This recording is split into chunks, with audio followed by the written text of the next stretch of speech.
Hello, my name is Sara. I'm an associate marriage and family therapist at Yellow Chair Collective, and today I'd like to share a little bit about Sohwakhaeng. So, what is Sohwakhaeng? Sohwakhaeng comes from the Korean phrase 소소하지만 확실한 행복, which can be translated to small but certain happiness.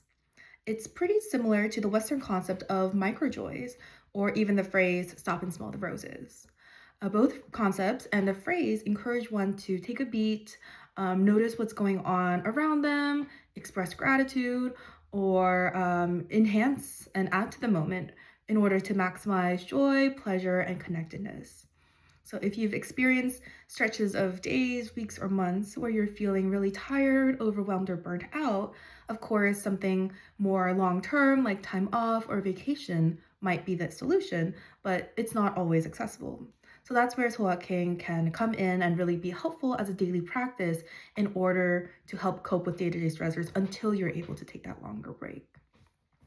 So some of the benefits that one might have when they practice walking are it helps challenge burnout and monotony in your day-to-day life, grounds yourself in the present moment. So you're not worried about the future or thinking about things in the past. You're really just saying like, okay, what is it right now? And then it can be an easy way to practice gratitude for what you have.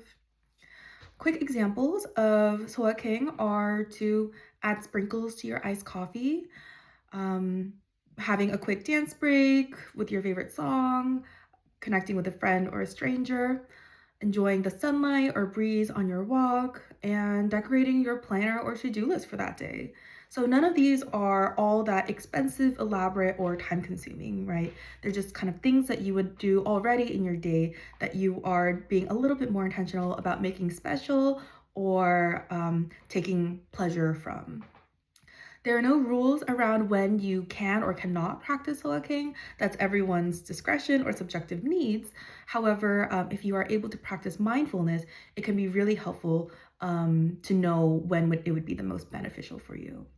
Mindfulness can be described as noticing how your mind, body, and soul feel at any given moment. So one might kind of sit down, take a couple of breaths, and do a quick body scan, head to toe, and say like, okay, where do I feel this sensation?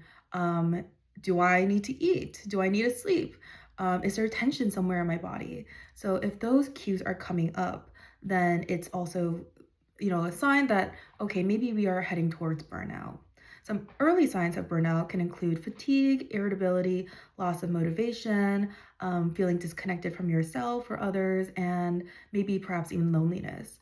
So if you are able to recognize that there are all these things going on inside of you, then it's, again, a big yellow flag saying like, hey, maybe we need to slow down and practice some Sohwakhaeng. So again, Sohwakhaeng can be a daily practice. It doesn't have to be the same every day, or it can be the same every day. It's really up to you.